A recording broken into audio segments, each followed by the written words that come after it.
Hii hapa listi ya walioweza kuitwa katika usaili: MDA pamoja na LJ, wakala wa huduma ya ununuzi serikalini GPSA, wakala wa barabara Tanzania TANROADS. Na usaili utafanyika tarehe 15 mwezi wa 8 2026 hadi tarehe 5 mwezi wa 9 2026, hatimaye kuwapangia nafasi za kazi watakaoweza kufaulu usaili huo.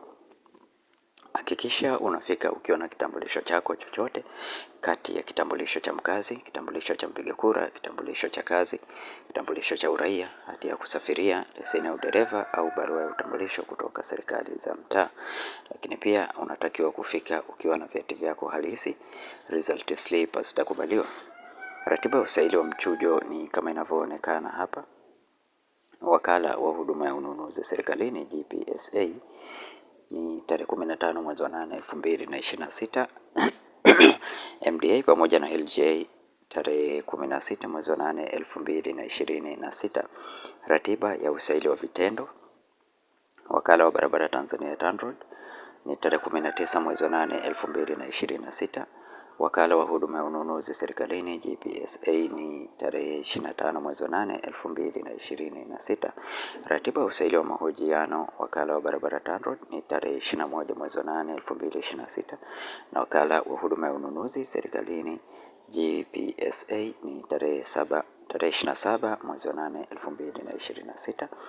MDA pamoja na LJ ni tarehe 5 mwezi wa 9 2026.